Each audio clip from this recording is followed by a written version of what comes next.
Okay, now we have discussed the instruction format so far.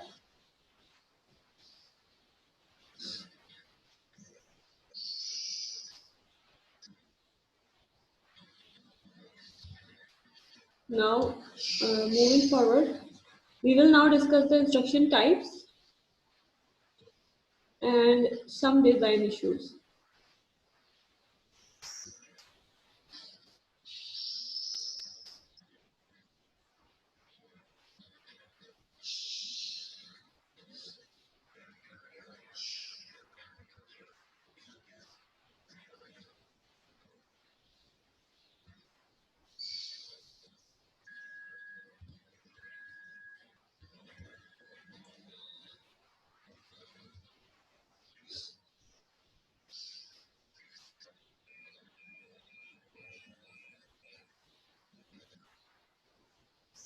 We have four major instruction types, or we can say we have four main instruction types.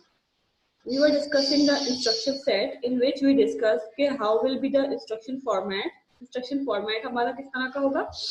And now we are going to discuss the types of instructions. कि हमारे पास instructions की types कितनी होगी? These are the four general types that can be present in any processor. ठीक है, किसी भी processor में ये चारों types की instructions मौजूद हो सकती हैं. Their format will be different. Maybe their number of operands are different. Their layout will be different. लेकिन जो basic उनका operation होगा वो यही होगा. ठीक है.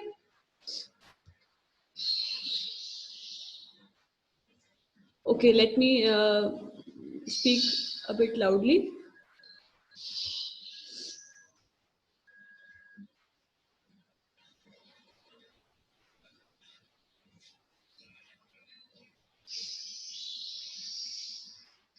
So there will be, I don't know why this window is coming again and again.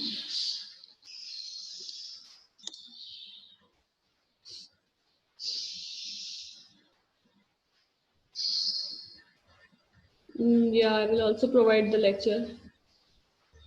Instruction types: data processing, data storage, data movement, and program flow control. Data processing instruction means all the instructions that are related to the arithmetic and logical things, like your arithmetic and logical instructions. Then data storage instructions related to the instructions which are used to store or load something to or from the memory. Data movement instruction means the instructions which involve movement of data to or from input-output devices. And program flow control instruction means like jump and branch instructions. We will discuss each and every type in detail, but first we are going to discuss some design issues like number of addresses. Means if we are using some instructions, अगर हम कोई instruction set design कर रहे हैं and we are going to decide कि हमारी instruction किस तरह की होगी, हमारा opcode कितने bits का होगा, हमारे ऑपरेंट्स कितने होंगे, तो how we are going to decide, किस चीज की बेस पे हम डिसाइड करेंगे. ठीक है, तो हम थोड़ा सा एनालाइज करेंगे नंबर ऑफ एड्रेसेस को. नंबर ऑफ एड्रेसेस मीन्स कि नंबर ऑफ ऑपरेंट्स हमारी इंस्ट्रक्शन में कितने होने चाहिए. For example, three address instruction, three addresses means if we suppose that we have an instruction जिसमें हमारे पास तीन एड्रेसेस हैं, मीन्स तीन ऑपरेंट्स हैं.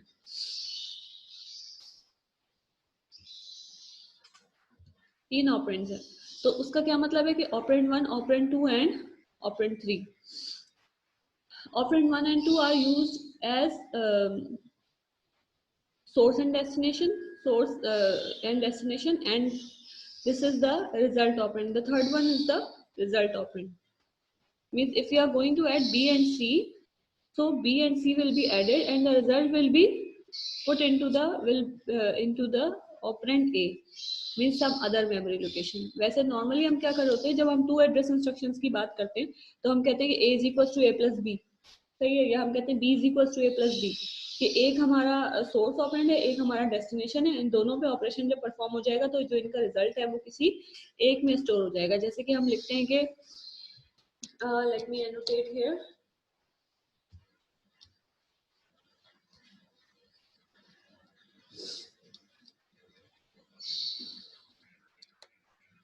हम यहाँ पे लिखते हैं add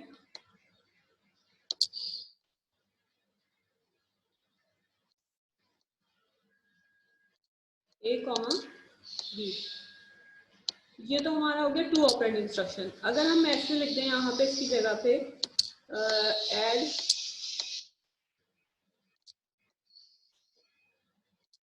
A comma E comma C. अगर हम यहाँ पे 3 ऑपरेंड दे देंगे तो हमारा क्या हो जाएगा, वो 3 एड्रेस इंस्ट्रक्शन हो जाएगी। दिस इज द 2 एड्रेस और 2 ऑपरेंड इंस्ट्रक्शन। ऑपरेंड और एड्रेस एक ही चीज है, हम इसको इंटरचेंजेबली यूज करते हैं। ठीक है, एड्रेस मींस के वी आर कंसीडरिंग कि कोई वेरिएबल है या कोई मेमोरी लोकेशन है। ठीक है, it may be a register, register भी हो सकता है, राइट। तो ये this is the 2 operand instruction, this is the 3 operand instruction. दोनों में डिफरेंस क्या है कि this is the source, this is the source and this is destination. इन दोनों का जब रिजल्ट, इन दोनों पे जब ऐड ऑपरेशन परफॉर्म होगा तो रिजल्ट आपका यहाँ पे स्टोर होगा। और यहाँ पे क्या केस होगा कि इन दोनों पे जब ऑपरेशन परफॉर्म हो जाएगा तो रिजल्ट आपका सी में स्टोर होगा। तो this is the 3 address instruction. This is a is equal to B plus C कह सकते हैं, या यहाँ पे हम इसको c is equal to a plus बी कह सकते हैं। a is equal to B plus C इन्होंने इसीलिए लिखा है कि हमारे पास जो रिजल्ट ऑपरेंड है ना वो ये वाला होगा। रिजल्ट a में स्टोर हो जाएगा और b और c पे ऑपरेशन परफॉर्म हो जाएगा। तो these are the 3 address instruction examples. There may be a fourth operand for telling the next instruction, or this is usually implicit, means implicit का मतलब understood होता है या indirectly बताया हुआ होता है कि हमें पता है कि प्रोग्राम काउंटर तो ऑटोमेटिकली अपडेट हो रहा है। ठीक है ना, अगर इस इंस्ट्रक्शन का एड्रेस था 4000 फॉर एग्जाम्पल, हेक्साडेसिमल में 4000 इसका एड्रेस था, तो जाहिर है प्रोग्राम काउंटर अपडेट हो जाएगा तो 4001 पे चला जाएगा। तो जरूरी नहीं है कि हम इंस्ट्रक्शन के अंदर एड्रेस प्रोवाइड करें, नेक्स्ट इंस्ट्रक्शन का एड्रेस प्रोसेसर को ऑलरेडी पता होता है। अच्छा, these 3 address instructions are not common। ये कॉमन क्यों नहीं होती है कि they make the processor functionality complex। ठीक है, needs very long words to hold everything। इसने खुद ही रीजन भी बता दिया कि why they are not common। needs very long words to hold everything means कि आपकी जो इंस्ट्रक्शन है उसकी लेंथ इंक्रीज हो जाएगी। कैसे इंक्रीज हो जाएगी, अभी हमने क्या पढ़ा था कि let me go back to that slide. अभी हमने क्या डिस्कस किया था कि जो हमारा इंस्ट्रक्शन फॉर्मेट है, it has opcode, source operand and destination operand. 2 चीजें थी उसके अंदर 6 बिट्स की, अगर आपको याद हो। Late me go back, yes this one.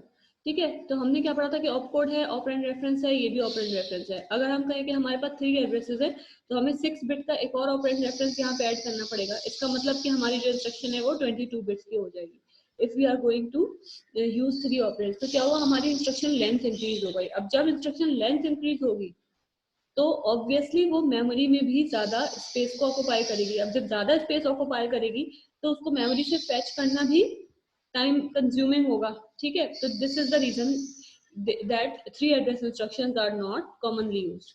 Now coming to the 2 address instruction, one address doubles as operand and result। ये these are the ones we commonly use, जो कि ये वाला जो केस है, add a comma b, these are called 2 address instruction। reduces length of instruction। ठीक है, length of instruction आपकी reduce हो गई as compared to this one। requires some extra work, temporary storage to hold some results। इसमें हमें थोड़ा सा extra work क्या करना पड़ता है प्रोसेसर को, कि जब तक a और b वेरिएबल्स जो हैं इनकी वैल्यूज आपको कोड में अगर कहीं और भी रिक्वायर्ड है, जब तक वो सारी जगहों पे वो वैल्यूज नहीं पहुंच जाती, उस वक्त तक प्रोसेसर को जो रिजल्ट ऑपरेंड है वो किसी टेम्परेरीली किसी रजिस्टर में होल्ड करवाना पड़ता है। और जब ये सारी ए और बी जहां जहां रिक्वायर्ड थे कोड में वहां वहां इनकी वैल्यू चली गई है, तो उसके बाद आपका प्रोसेसर क्या करता है कि जो रिजल्ट को उसने जिस भी रजिस्टर में कैप्चर किया था, थोड़ी देर के लिए होल्ड किया था, उसको वो ए में आके कॉपी करवा देता है। ठीक है, तो फाइनली ए की जो वैल्यू है वो अपडेट हो जाती है। तो ए की वैल्यू अपडेट करने में उसको थोड़ा सा टाइम लगता है, थोड़ा सा एक्स्ट्रा काम करना पड़ता है कि रजिस्टर में रिजल्ट को थोड़ी देर के लिए टेम्परेरीली होल्ड कराना पड़ता है। फॉर एग्जाम्पल, आपके पास जो ए की वैल्यू थी वो 5 थी, ठीक है, और इसकी वैल्यू थी आपके पास 6। अब रिजल्ट जो है वो आपका आ गया 11। तो 11 को ये क्या करेगा, थोड़ी देर के लिए होल्ड करवाएगा। फॉर एग्जाम्पल एक्स में इसने होल्ड करा दिया, जबकि 11 को कहाँ पे स्टोर होना है, मेमोरी लोकेशन ए पर स्टोर होना है। लेकिन हो सकता है कि ए की वैल्यू हमें आगे किसी इंस्ट्रक्शन में रिक्वायर्ड हो, तो जब तक ए की वैल्यू वहां सब जगह यूज नहीं हो जाती, थोड़ी देर के लिए 11 जो है वो एक्स में होल्ड रहेगा and then it will go to the memory location A.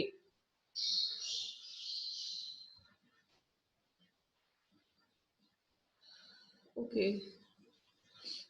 Okay okay, let me check. अच्छा,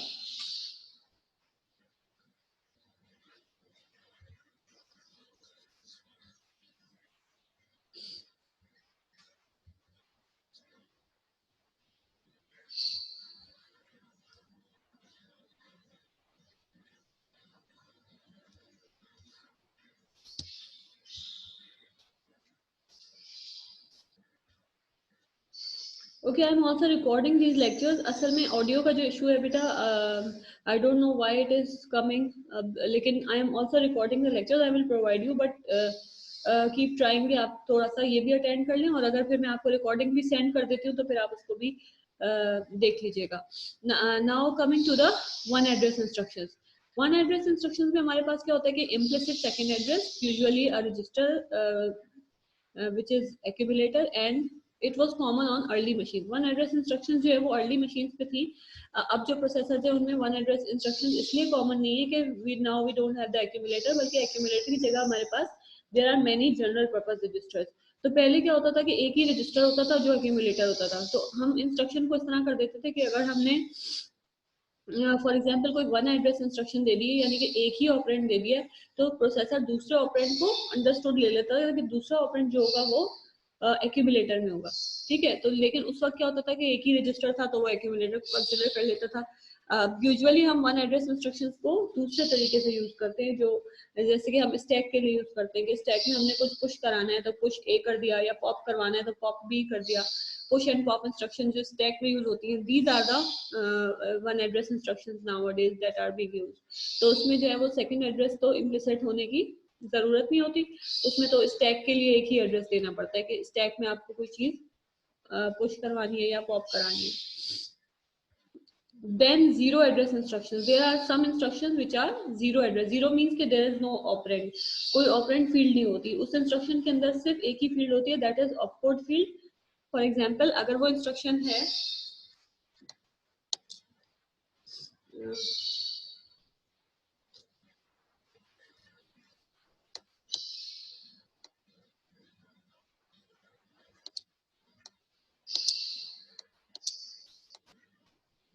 वो इस तरह की इंस्ट्रक्शन होगी। फॉर एग्जाम्पल, ये आपके पास कोई 12 बिट इंस्ट्रक्शन है, ठीक है, 12 बिट इंस्ट्रक्शन है, तो पूरे 12 बिट्स जो होंगे वो ऑपकोड को ही बता रहे होंगे। ज़ाहिर 12 बिट्स पूरे ऑपकोड को तो नहीं शो कर रहे होते।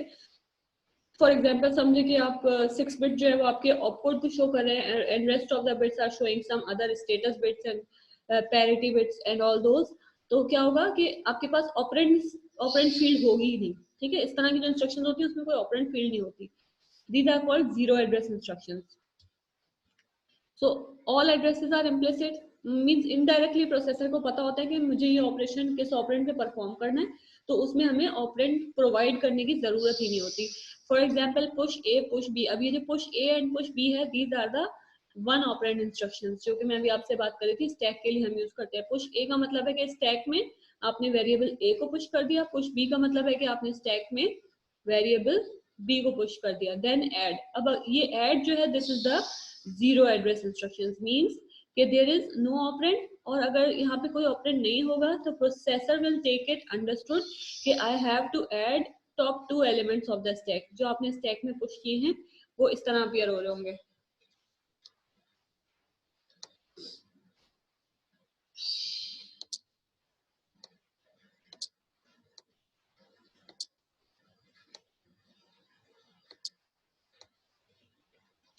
Right. This is your stack. तो स्टैक में जो है वो आपके कैसे अपियर होंगे, पुश ए आपने किया, पुश बी किया, तो ए आ गया और बी आ गया। देन जब आप ऐड करेंगे तो processor will automatically add them, and processor will store the result here in the C. और जब आपको रिजल्ट रिक्वायर्ड होगा तो यू विल पॉप सी। ठीक है, जहां पे भी उसको आप पॉप करवा के कहीं पे भी ले जाके स्टोर करवा सकते हैं। तो if you want the result you can pop C. Now coming to the next slide.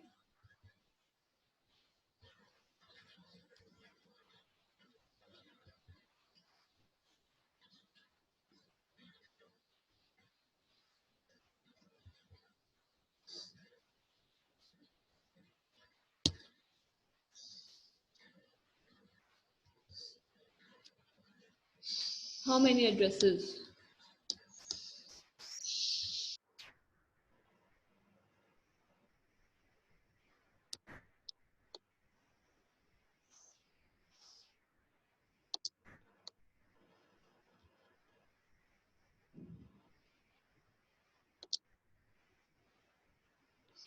Okay. अब जो हमने डिजाइन इशू की बात की थी कि मैंने कहा था कि हम डिजाइन इशू को डिस्कस करेंगे, तो we discuss 3 address instructions, 2 address instructions, 1 and 0 address instructions. अब हम एनालाइज करेंगे कि which one is better for us as a designer, हमें क्या ज्यादा सुटेबल लग रहा है, किसके ज्यादा एडवांटेजेस हैं और किसके क्या डिसएडवांटेजेस हैं। More addresses has its own advantages and disadvantages. If we use more address instructions means 2 address और 3 एड्रेस इंस्ट्रक्शंस, तो उसमें क्या होता है, they are more complex but powerful instructions. वो कॉम्प्लेक्स तो होती है लेकिन पावरफुल इंस्ट्रक्शंस होती है। पावरफुल इन द सेंस कि इंस्ट्रक्शन में ही सारी इंफॉर्मेशन मौजूद है, ऑपरेंड भी वहाँ पे मौजूद है, ऑपरेंड को कहीं और से फेच नहीं करना, कोई इम्प्लिसिट एड्रेसिंग, कोई इनडायरेक्ट एड्रेसिंग नहीं होगी उसके अंदर। ठीक है ना, आपके पास अगर 3 एड्रेस इंस्ट्रक्शन है तो उसमें आपके पास ए बी सी सब कुछ मौजूद है। ठीक है, ऑपरेंड भी मौजूद है, रिजल्ट कहाँ स्टोर करना है वो भी पता है, इसलिए हम उसको कह रहे हैं कि that is complex but powerful instruction. कि उसमें प्रोसेसर को इंस्ट्रक्शन की कोई हेल्प नहीं करनी पड़ रही, प्रोसेसर को अलग से कोई काम परफॉर्म नहीं करना पड़ रहा। ठीक है, अगर हम मोर एड्रेस इंस्ट्रक्शन यूज करते हैं and we use more registers, means कि हमने 3 ऑपरेंड इंस्ट्रक्शन यूज की और तीनों में रजिस्टर्स को ले लिया, तो क्या होगा, inter register operation are quicker. जो रजिस्टर्स के थ्रू आपकी जो डेटा ट्रांसफर हो रहा होता है वो तेज होता है। आपको पता है कि registers are the quickest way of memory. ठीक है ना, सबसे स्मॉलेस्ट और फास्टेस्ट होते हैं। तो अगर आप 3 ऑपरेंड इंस्ट्रक्शन यूज करें और उसमें फिर रजिस्टर्स को यूज करें, तो आपकी इंस्ट्रक्शन ना सिर्फ पावरफुल हो जाएगी बल्कि फास्ट भी हो जाएगी, but it will be complex. Fewer instructions per programme. अच्छा, इसका एक और एडवांटेज क्या है मोर इंस्ट्रक्शन यूज करने का या मोर एड्रेसेस का, कि you have to put fewer instructions per program. इसके लिए मैं आपको एक होमवर्क दूंगी जिससे आपको आइडिया हो जाएगा कि how you are going to get fewer instructions per program if you are using more addresses. यानी कि अगर आप add A comma B comma C this thing इस तरह की चीज यूज करेंगे, तो आपका जो कोड होगा उसकी लेंथ कम होगी। और अगर आप 1 ऑपरेंड इंस्ट्रक्शन यूज करेंगे तो आपके कोड की लेंथ ज्यादा होगी। ठीक है, इसके लिए मैं आपको एक न्यूमेरिकल दूंगी असाइनमेंट एज अ होमवर्क। अच्छा, एक चीज और कि जितने भी मैं आपको होमवर्क देती जाऊंगी उसको आपने मैनेज करना है हार्ड कॉपी में अपने पास। That will be considered as your marks assignment. लेकिन अभी मैं आपको असाइन नहीं कर रही हूँ कि किस होमवर्क पे मैं कितने मार्क्स आपको दे रही होंगी, लेकिन आपको उसको मैनेज करना होगा अपने पास हार्ड कॉपी में, उसको आपने रखना होगा with date and name and everything. आप उसका एक फ्रंट पेज बना के रख लें and whenever I ask you to submit, तो फिर आप लोग मुझे वो एक ही साथ सबमिट करवा दीजिएगा। ठीक है, लेकिन अपने पास सेफली उसको आप उसका रिकॉर्ड मेंटेन करते रहिएगा जो भी मैं आपको होमवर्क असाइन करूंगी। असाइनमेंट तो मैंने आपको दिया हुआ ही है। अच्छा, फ्यूअर एड्रेसेस। फ्यूअर एड्रेसेस का क्या फायदा हमें होगा, यानी कि 2 एड्रेस और 1 एड्रेस और 0 एड्रेस इंस्ट्रक्शंस का। These instructions are less complex, means कि उनकी लेंथ कम होती है, तो उनको फेच करना आसान होता है, फास्ट उनकी फेचिंग जो होती है वो फास्ट हो जाती है, उनकी प्रोसेसिंग फास्ट हो जाती है। But are they powerful or not? They are not much powerful, इतनी पावरफुल नहीं होती वो इंस्ट्रक्शंस। पावरफुल का मतलब वही कि उनके खुद के पास सारी इंफॉर्मेशन नहीं होती, उनको प्रोसेसर की हेल्प की जरूरत होती है, क्योंकि बहुत सारी चीजें ऐसी होती हैं जो वो प्रोसेसर की हेल्प से कर रही होती है। More instructions per program. ठीक है, अगर आप फ्यूअर एड्रेस इंस्ट्रक्शन यूज करेंगे, for example add A comma B या ऐड ए कर दें और बाकी जो है वो एड्रेस उसको इनडायरेक्ट कर दें या इम्प्लिसिट कर दें कि किसी रजिस्टर में होगा, तो वो रजिस्टर कहाँ पर है, उसमें वैल्यू कैसे फेच करनी है, फिर वो काम प्रोसेसर को करना पड़ेगा क्योंकि आपने तो वेरिएबल दिया नहीं है यहाँ पे। तो आपके पास instruction number of instruction increase हो जाएगा, क्योंकि प्रोसेसर फिर उस ऑपरेंड को कहीं से मूव करेगा, उसको एएलयू को देगा। ठीक है, अगर ये आपके पास पहले से ऑपरेंड मौजूद होते, आपने खुद ही प्रोवाइड कर दिए होते, तो प्रोसेसर का काम कम हो जाता। Faster fetch execution of instruction, लेकिन इसकी जो फैच एग्जीक्यूशन है वो फास्टर होगी एज कम्पेयर टू दीज, क्योंकि इनके इनमें ज्यादा साइकिल्स कंज्यूम होंगे फैच करने में और इनमें फैच करने में कम साइकिल्स कंज्यूम होंगे। तो अगर पर इंस्ट्रक्शन देखें तो ये फास्ट हो जाएगी, लेकिन और ये स्लो हो जाएगी। लेकिन अगर पावर देखें तो इस इंस्ट्रक्शन की ज्यादा है और इसकी कम है। तो इसका मतलब ये नहीं है कि हम हमेशा एक किसी एक को प्रेफर करेंगे। we are going to prefer on our own depending upon our application, कि हमारी एप्लीकेशन क्या है, हमारे प्रोसेसर की रिक्वायरमेंट क्या है जिसको हम डिजाइन करने जा रहे हैं, तो हमारे लिए क्या फिजिबल है कि हम ज्यादा एड्रेसेस को यूज करें या कम एड्रेसेस को यूज करें। ये डिपेंड करेगा कि हमारे पास रजिस्टर्स कितने हैं, हमारे प्रोसेसर की पावर कितनी है, हमारे पास मेमोरी कितनी है। ठीक है, तो ये सारी चीजें, ये डिजाइन इश्यूज होते हैं जो हमने कंसिडर करने होते हैं वाइल डिजाइनिंग एंड इंस्ट्रक्शन। अच्छा, now going to the next slide. Now other design decisions are operation repertoire and data types and instruction formats. अब ये तीनों, ये तीन, these three are some other design decision. पहले हमने क्या डिजाइन डिसीजन डिस्कस किया था, एड्रेसेस कि नंबर ऑफ एड्रेसेस कितने होने चाहिए, ज्यादा होंगे तो क्या होगा और कम होंगे तो क्या होगा। अब हम डिस्कस कर रहे हैं the second design decision, that is your operation repertoire. Operation repertoire का मतलब ये होता है कि वेराइटी कितनी है आपके ऑपरेशन के अंदर, जो ऑपरेशन आप परफॉर्म करने जा रहे हैं, जो आप प्रोसेसर डिजाइन करेंगे वो क्या क्या ऑपरेशन परफॉर्म कर सकता है, क्या कैपेबिलिटी होगी उसकी। इधर it is a very high graphics demand application, या वो कोई इमेज प्रोसेसिंग की एप्लीकेशन है। ठीक है, या फिर वो कोई सिंपल सा प्रोसेसर है। Okay, okay, I have to take just 2 minutes break. I am going to, I am coming back in 2 minutes। Okay, just wait for a while.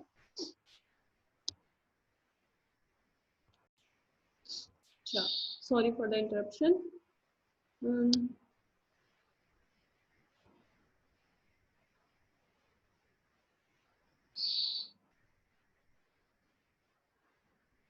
Okay, we were discussing operation repertoire. Operation repertoire means कि how many operations you have to implement. ठीक है, how many operations or opcodes you have to implement in your processor. What can they do? What type of operations are they? ठीक है, are the arithmetic operations more necessary, or image processing application related operations, or graphics, or जिस तरह का भी आपका processor है, और if you are designing a super computer तो उसमें डिफरेंट तरह के ऑपरेशन होंगे। ठीक है, तो किस तरह के ऑपरेशन आपको इम्प्लीमेंट करने हैं, क्या ऑपरेशन परफॉर्म करवाने हैं, and how complex are they. ठीक है, कितने कॉम्प्लेक्स हैं, तो ये डिसाइड करेगा आपका ऑपरेशन रिपर्टोयर। देन डेटा टाइप्स कि आपको किस तरह का डेटा आपका है, कैरेक्टर है, स्ट्रिंग कैरेक्टर्स हैं, स्ट्रिंग डेटा है, या आपके पास इंटीजर्स हैं, या फ्लोटिंग पॉइंट डेटा है, मीन साइंटिफिक नोटेशन में जिसको हम यूज करते हैं। ठीक है, तो आपके आपकी एप्लीकेशन के हिसाब से आप डेटा टाइप को डिसाइड करेंगे। देन इंस्ट्रक्शन फॉर्मेट्स, के इंस्ट्रक्शन फॉर्मेट कितने होंगे, मीन्स के जैसे अभी हमने लेआउट को डिस्कस किया था कि 16 बिट इंस्ट्रक्शन है, तो सारी इंस्ट्रक्शन जो है वो 16 बिट की होंगी, या कोई 30 मिनट की भी होगी। ठीक है, सॉरी 30 बिट की होगी, 32 बिट की होगी, 64 बिट की इंस्ट्रक्शन होगी। लेंथ ऑफ ऑपकोड फील्ड क्या होगी, means this thing, length of opcode field mean कि ऑपकोड जो है वो 4 बिट होगा, 6 बिट होगा, 12 बिट होगा। ऑपकोड की लेंथ कितनी होगी और ऑपरेंड्स की लेंथ कितनी होगी। ठीक है, नंबर ऑफ एड्रेसेस जो हमने अभी डिस्कस किया कि 1 ऑपरेंड होगा, 2 ऑपरेंड होगा, 3 ऑपरेंड होंगे, कितने ऑपरेंड होंगे। तो ये सारी चीजें हमारे पास डिजाइन डिसीजन में आ जाती है। ठीक है, we will design our processor depending upon these things। फिर हमारे पास रजिस्टर्स आ जाते हैं, number of CPU registers available, how many registers will be implemented, हम कितने रजिस्टर्स इम्प्लीमेंट करेंगे, उनका साइज क्या होगा, वो क्या फंक्शन परफॉर्म करेंगे, कितने जनरल पर्पज होंगे, कितने स्पेशल पर्पज होंगे, ये सारी चीजें हम इसमें डिसाइड करेंगे। Number of CPU registers available and which operations can be performed on which registers, ये सारी चीजें हम डिजाइन इश्यूज में डिसाइड करते हैं। देन एड्रेसिंग मोड कितने होंगे, उनकी क्या क्या टाइप्स होंगी। Addressing mode is a separate topic which we are going to discuss later. ठीक है, ये एक सेपरेट डिटेल्ड टॉपिक होगा, लेकिन आपने माइंड में यही रखना है कि एड्रेसिंग मोड क्या है, it is also a design issue. ठीक है, कि हम जब भी प्रोसेसर को डिजाइन कर रहे होते हैं तो we also consider addressing mode. ठीक है, एड्रेसिंग मोड का मतलब ये होता है, उसकी थोड़ा सा शॉर्ट आपको मैं बता देती हूँ। In short, addressing modes are the way of accessing data, कि डेटा को प्रोसेसर किस तरह एक्सेस कर रहा है। मेन मेमोरी से डेटा को एक्सेस करने के देयर आर डिफरेंट मेथड्स, तो वो जो है these are called addressing modes, के how the data is going to be addressed. So we are going to discuss them later. Then risk versus SIG, this is a very big design issue which we have to consider कि हमें पहले तो ये पता होना चाहिए कि are we going to design a RISC processor or we are going to design a CISC processor, कि हमारा जो प्रोसेसर है वो रिड्यूस इंस्ट्रक्शन सेट कंप्यूटर है या वो कॉम्प्लेक्स इंस्ट्रक्शन सेट कंप्यूटर है। तो काफी सारी चीजें तो यहीं पे हमारी क्लियर हो जाएंगी। इन केस ऑफ डिजाइन के हम रिड्यूस इंस्ट्रक्शन सेट कंप्यूटर होगा तो जाहिर है हम उसमें नंबर ऑफ इंस्ट्रक्शन भी हमारे पास कम होंगी, लेंथ ऑफ इंस्ट्रक्शन भी कम होगी, रजिस्टर ऑपरेशन ज्यादा होंगे। और यहाँ पे क्या होगा, हमारे पास नंबर ऑफ इंस्ट्रक्शन भी लार्ज होगा, साइज ऑफ इंस्ट्रक्शन भी ज्यादा हो सकता है। We can use different instruction format, we can use more operand instruction, ज्यादा एड्रेसेस वाली इंस्ट्रक्शन को हम यूज कर सकते हैं क्योंकि ये कॉम्प्लेक्स इंस्ट्रक्शन सेट कंप्यूटर है। ठीक, तो ये जो है वो हमें ये चीज भी माइंड में रखनी होती है while designing. Then types of operand, जिसकी हमने बात की थी कि भाई डेटा टाइप क्या, types of operand, sorry data type नहीं, टाइप्स ऑफ ऑपरेंड क्या होंगे हमारे पास। ये ऑपरेंड जिसकी हम बात कर रहे हैं ना कि 0 ऑपरेंड, 1 ऑपरेंड, 2 ऑपरेंड, 3 ऑपरेंड, तो वो जो ऑपरेंड है, जो सोर्स और डेस्टिनेशन है, वो किस किस टाइप का हो सकता है। ऑपरेंड में भी एड्रेसेस मींस मेमोरी लोकेशन हो सकती है, नंबर्स हो सकते हैं इंटीजर और फ्लोटिंग पॉइंट, कैरेक्टर्स हो सकते हैं मींस एस्की कैरेक्टर्स हो सकते हैं फॉर एग्जांपल, और ऑपरेंड में भी लॉजिकल डेटा भी हो सकता है मींस बिट्स और flags, they are also considered as operand, क्योंकि जब आप कोई लॉजिकल ऑपरेशन परफॉर्म करेंगे तो जाहिर है आपके पास लॉजिकल डेटा होगा, तो वो आपका एज एन ऑपरेंड एक्ट कर रहा होगा। देन डेटा टाइप में हम अब यहाँ पर x86 डेटा टाइप को डिस्कस करेंगे। जो आपका 8086 प्रोसेसर है उसके अंदर आपके पास, या x86 फैमिली है, उसमें आपके पास क्या क्या डेटा टाइप्स होती हैं। There is an 8 bit byte, means के डेटा को हम किस तरह से आइडेंटिफाई करते हैं। 8 बिट्स को हम बाइट कहते हैं, वो तो हर जगह ही हम, this is common. Then 16 bit word, मैंने आपको बताया था कि हर प्रोसेसर की अपनी एक वर्ड लेंथ होती है, तो जो आपका x86 है उसकी वर्ड लेंथ क्या है, 16 bit. Some processors have 32 bit word length, किसी की 64 बिट भी हो सकती है। तो यहाँ पे क्या है, 16 बिट वर्ड लेंथ है इसकी, एंड 32 बिट डबल वर्ड है। अब जाहिर है क्योंकि 16 बिट वर्ड है तो फिर 32 को हम डबल वर्ड कहेंगे, इसी तरह 64 बिट को हम क्वाड वर्ड कहेंगे, 128 को हम डबल क्वाड वर्ड कहेंगे, ठीक है, क्योंकि it is the double of 64, तो ये डबल क्वाड वर्ड हो गया। Addressing is by 8 bit unit, जो इसमें एड्रेसिंग होती है वो बाय 8 बिट यूनिट होती है, यानी कि एक टाइम में आप 8 बिट को एड्रेस कर रहे होते हैं, 8 बिट लोकेशन को एड्रेस कर रहे होते हैं। Data access across 32 bit bus in units of double word read at addresses divisible by 4। इसका सिंपल सा मतलब ये है कि आप जो डेटा 32 बिट बस है अगर आपके पास फॉर एग्जांपल, तो 32 बिट बस जो है वो किसको एक्सेस कर सकती है, डबल वर्ड को एक्सेस कर सकती है। जाहिर है एक जो वर्ड है वो 16 बिट का है, तो जो अगर बस आपकी 32 बिट है तो वो दो वर्ड्स को यानी डबल वर्ड को एक्सेस कर सकती है, ठीक है। And they are read at addresses divisible by 4। Divisible by 4 का मतलब क्यों है ये, कि 4 टाइम्स 8 इज 32, ठीक है। और एड्रेसिंग जो है वो आपकी 8 बिट यूनिट पे हो रही है, तो 8 बिट के आपके पास 4 एड्रेसेस बन जाएंगे, तो हर 4 एड्रेसेस के बाद आपके 32 बिट डेटा जो है वो कंप्लीट हो रहा होगा। अब मैं इसको अगर चाहूँ तो ऐसे कर सकते हैं हम,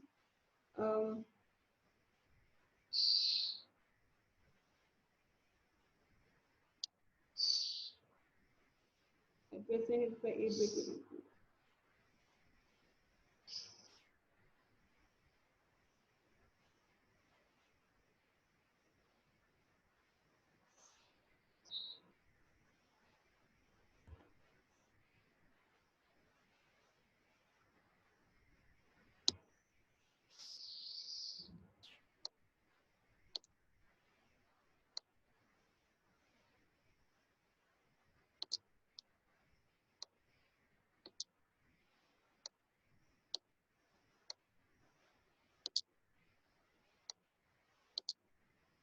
1 2 3 4, अगर हम कह रहे हैं कि addressing is by 8 bit unit mean this one block is of 8 bit, but this is, ये रिमेंबर कि दिस इज फॉर x86। अब जो है, अब जो आजकल प्रोसेसर यूज होते हैं इसमें this can be a big amount, ठीक है। तो 8 बिट यूनिट है, अब ये 8 8 8 एंड 8 कितने हो गए आपके पास, 32 हो गए। तो अगर 32 बिट डबल वर्ड को एक्सेस करना है तो उसको एक्सेस करने के लिए क्या होगा, the processor has to access these 4 location at once, ठीक है। इन चारों को एट वंस वो एक्सेस करेगा, ठीक है। 32 बिट बस है आपके पास, तो 32 बिट बस इन चारों को एट वंस एक्सेस कर सकती है ना, ठीक है। 8 bit 8 bit 8 bit and 8 bit 32 bit बन गया, तो ये चारों एट वंस एक्सेस होंगे, इसीलिए वो कह रहा है कि एड्रेस डिविजिबल बाय 4, ठीक है। क्योंकि 4 4 के बाद यानी कि अगर इसने यहाँ पे 4 0 0 लिया है फॉर एग्जाम्पल इसने 4000 को एक्सेस किया है, तो अब ये इसके बाद किसको एक्सेस करेगा, 1 2 3 and now it has to access this one 4004 that is divisible by 4। ठीक है, तो ये इसकी लॉजिक थी। ठीक है, तो अगर इसने यहाँ पे एक्सेस कर लिया तो ये 8888 32 बिट एक्सेस करेगा इस तरह, and then it will go directly to 4004। ठीक है, 4000 के बाद ये 1 पे नहीं जाएगा बल्कि डायरेक्टली 4 पे आएगा, क्योंकि इसको यहाँ से 32 बिट एक्सेस करने थे। अच्छा, the access method is little endian. What is little endian and big endian, we are going to discuss shortly. अच्छा, रिमेनिंग टाइम इज 2 मिनट हमारे पास है, तो हम टाइप्स ऑफ ऑपरेशंस को we will discuss later. We are going to end on this slide. ठीक है, इस स्लाइड पे हम एंड कर रहे हैं, and then I will start the meeting and take your attendance.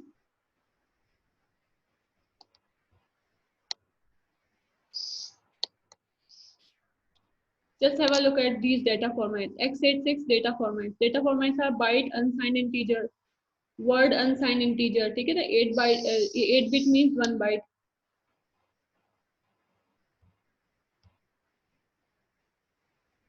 Then double word, unsigned integer, quad word, unsigned integer. Byte signed integer में क्या होगा, signed integer में 2's complement form में होगा आपका डेटा। इसी तरह वर्ड साइन इंटीजर में क्या होगा, होगा तो 16 बिट लेकिन 2's complement में होगा, यानी कि पॉजिटिव और नेगेटिव दोनों नंबर्स को आप शो करवा सकते हैं। Double word sign integer, then quad word, then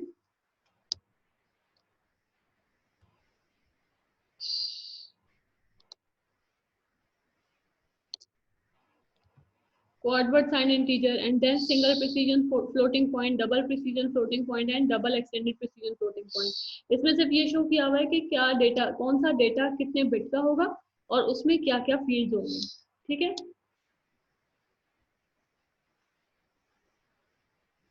now we are going to end it here and then we will start from the next